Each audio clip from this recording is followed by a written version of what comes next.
प्यारे बच्चों, कैसे हो सब अच्छे होंगे। तो चलिए आज का हम अपना अध्याय आरंभ करते हैं।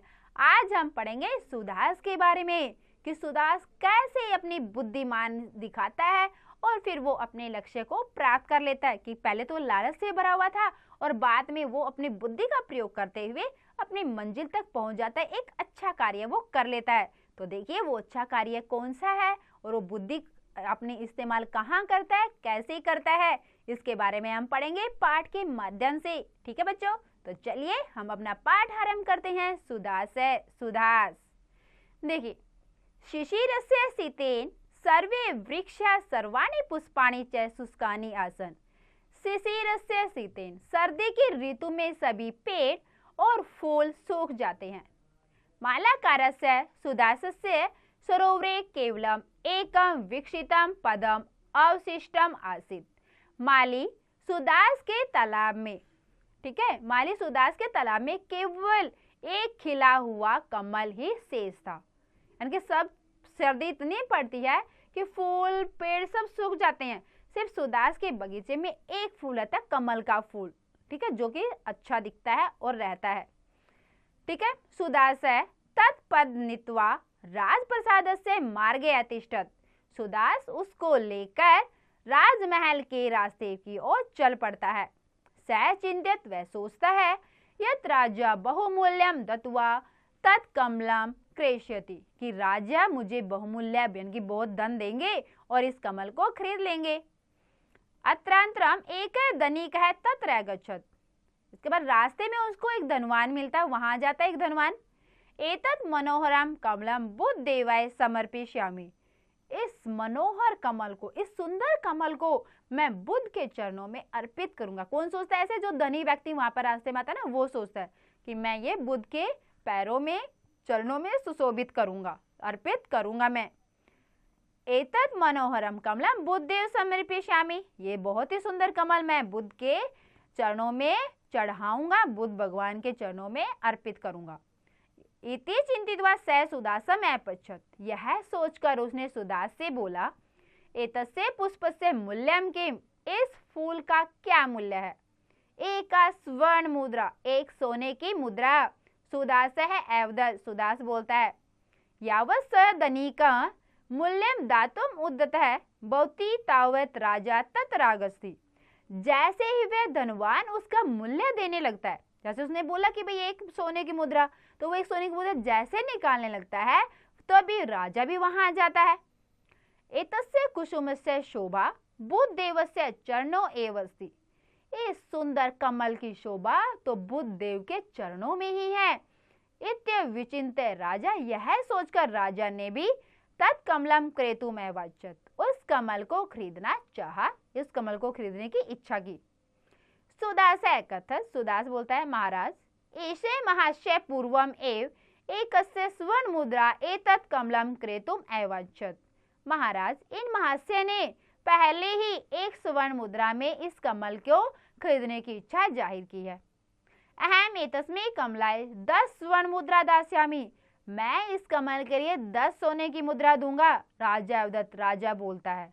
क्यों? क्योंकि बुद्ध के चरणों में उनको चढ़ाना था, ठीक है, तो बोलते कि मैं इसके 10 सोने की मुद्रा दूंगा इसके बदले में। यस्मै बुद्धाय धनिक है राजा च बहुमूल्य पदम दातुं वांछतः तस्मै बुद्ध देवा यदि अहम एव एतत् पुष्पम दास्यामि तर्हि आशीर्वाद रूपेण प्रभुतम धनम प्राप्स्यामि।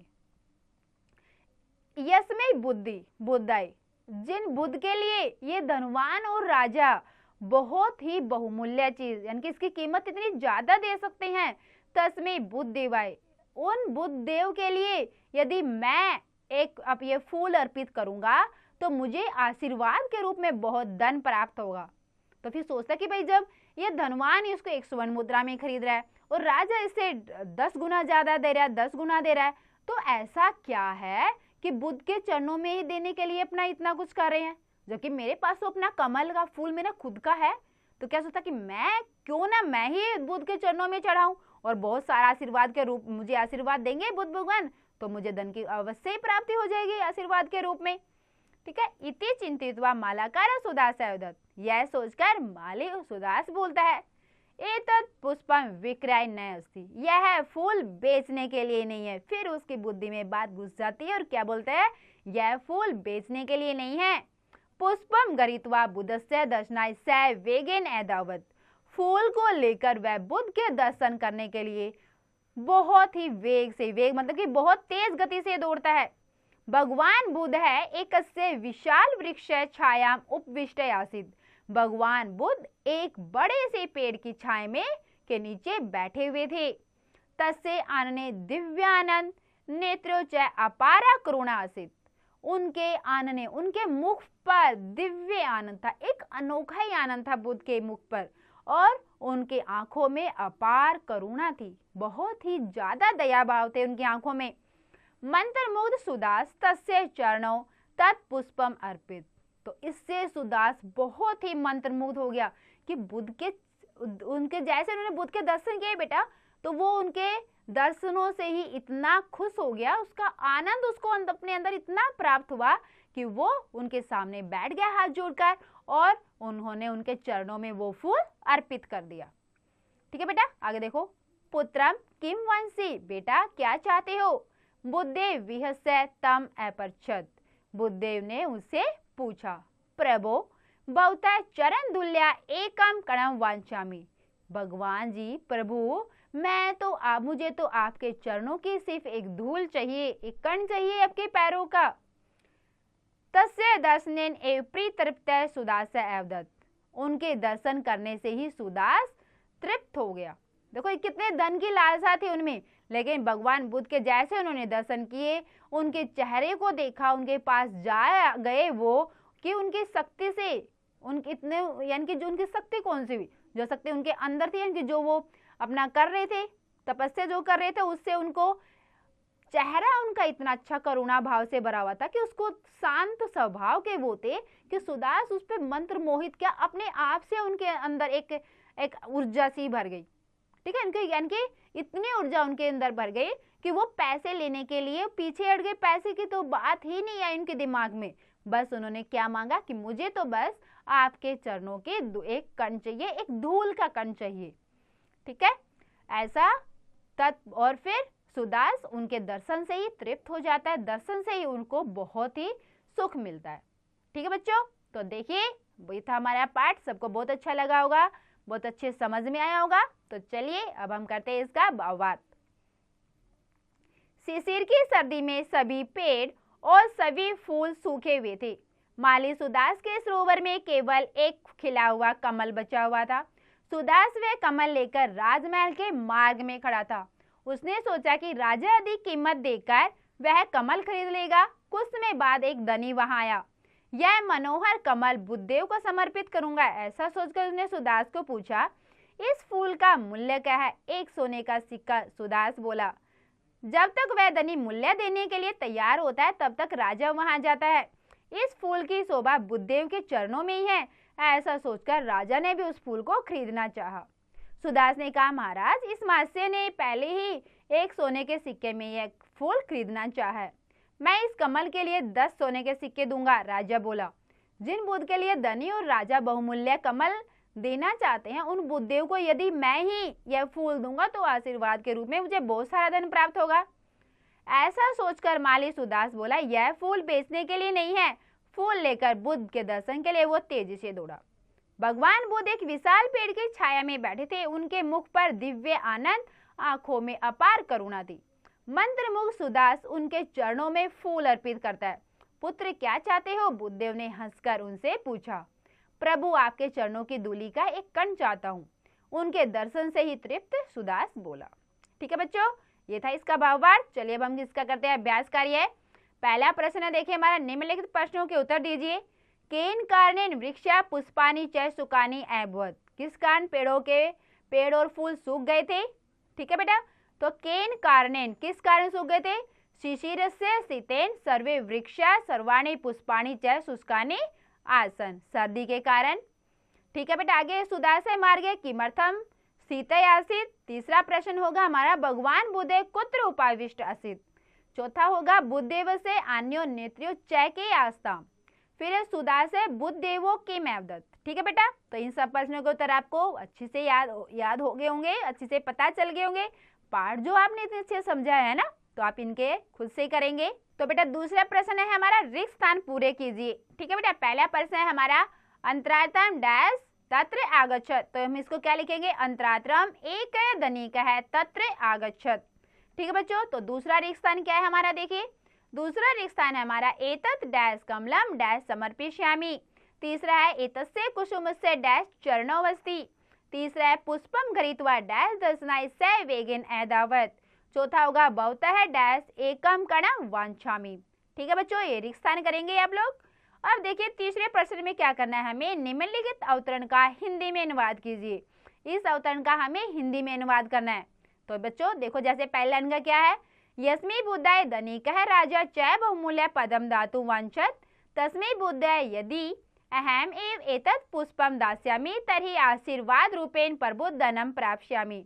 कि जिस बुद्ध के लिए राजा और धनवान बहुमूल्य धन देना चाहते हैं, यदि मैं उनको यह फूल अर्पित करूंगा तो आशीर्वाद के रूप में मुझे बहुत अधिक धन प्राप्त होगा। तो इसी प्रकार से आपको इस पूरे अवतरण का हिंदी अनुवाद करना है।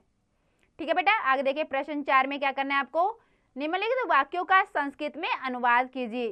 क्या है, पहला शिशिर की सर्दी में सभी पेड़ सूखे हुए थे। तो क्या लिखेंगे हम, शिशिरस्य शीतेन सर्वे वृक्षा शुष्कानि आसन। ठीक है बेटा, तो दूसरा क्या है, देखिए हमारा दूसरा है हमारा वाक्य, कुछ समय बाद एक धनी वहां आया। फिर इस फूल का मूल्य क्या है। चौथा, इस फूल की शोभा बुद्धदेव के चरणों में ही है। पांचवा है यह फूल बेचने के लिए नहीं है। तो बच्चों इन सब का आपको संस्कृत में अनुवाद करना है। आगे बेटा पांचवा, निम्नलिखित शब्दों के विपरीतार्थक शब्द लिखे। यहाँ पर आपको विपरीतार्थक शब्द बताने हैं, जैसे शुष्कम, शुष्कम का होगा आर्द्रम। ठीक है बेटा, वैसे ही आपको धनिक है, पुष्पम, क्रेतुम, दत्वा, प्रभुतम, इन सब के बेटा आपको विपरीतार्थक शब्द लिखने हैं। आगे बेटा निम्नलिखित शब्दों की वाक्य रचना संस्कृत में कीजिए। पहला है जैसे शीतेन, इन सब का आपको क्या करना है, वाक्य बनाना है संस्कृत में। जैसे पहला क्या है शीतेन, शीतेन से क्या बनाएंगे आप, शिशिरस्य शीतेन सर्वे वृक्षा शुष्कानि आसन। ठीक बेटा, वैसे ही और जो शब्द हैं वैसे आपको उनके भी वाक्य बनाने हैं, जैसे मनोहरम, मुद्रा, वेगेन। ठीक है बेटा, आगे आपके शब्दार्थों को मिलाइए। शब्दार्थ मिलाने आपको, जैसे पहला है विचिन्त्य, शीतेन, मालाकार है, उपविष्ट है, विहस्य। तो जैसे विचिन्त्य, विचिन्त्य मतलब क्या होगा, सोचकर। ठीक है बच्चों, तो ऐसे ही आपको और भी शब्दों के अर्थ मिलाने हैं। आगे बेटा क्रियाकलाप, एक्टिविटी, एक्टिविटी में क्या करेंगे आप लोग, रंगीन शब्दों के कारक लिखिए। रंगीन शब्दों के कारक लिखने हैं, जैसे पहले में है अत्युशून्यतया। ठीक है, इसका आपको कारक बताना है कौन सा है यहाँ पर। तो इसमें कारक हो जाएगा कर्ता ने कर्म को करण से हो जाए, करण आ जाएगा बेटा यहाँ पे। ठीक है, तो ये हो जाएगा करण कारक। तो वैसे आपको राज्ञे, धनिक है, तुभ्यम, तम, इन सब में आपको बेटा कारक बताना है कौन सा है। ये आपकी क्या है, एक्टिविटी, क्रियाकलाप। ठीक है बेटा, आगे स्वमूल्यांकन, इसमें आपको क्या करना है, प्रत्ययों को अलग करना है। जैसे विहस्य, इसमें प्रत्यय क्या है बेटा, वी तो यहाँ पे उपसर्ग है और हस्य धातु है और लयप है इसमें प्रत्यय। तो कौन सी प्रत्यय है यहाँ पे, लयप प्रत्यय। वैसे बेटा आपको आदाय, विकसितोम, दत्वा, आनाय, गतवान, इन सब में आपको प्रत्यय अलग करनी है।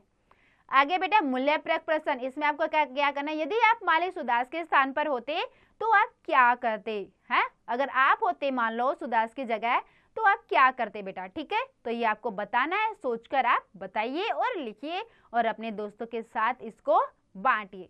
ठीक है बेटा, तो देखो सुदास के बारे में हमने पाठ पढ़ा कि कैसे सुदास ने अपनी बुद्धि से काम लिया और उनको बुद्ध के दर्शन भी हो गए, और जिनके दर्शन करके वो उसका जीवन बहुत ही तृप्त हो गया। ठीक है बेटा, क्योंकि पैसा ही सब कुछ नहीं होता है हमारे जीवन में। ठीक है, पैसे से हम क्या सब कुछ खरीदेंगे, शांति खरीद पाएंगे, हम पैसों से नहीं खरीद सकते। तो उसके लिए क्या है, हमें अपनी बुद्धि से काम लेना चाहिए, अपने मन को खुश रखना चाहिए, शांत रखना चाहिए, तभी तो हम प्राप्त कर पाएंगे ना। तो बेटा सबने ये पाठ पढ़ा ध्यान से, बहुत अच्छे समझा होगा, सबने बहुत अच्छे समझ में आ गया होगा। तो बेटा एक बार और आप इसका अभ्यास अवश्य करें।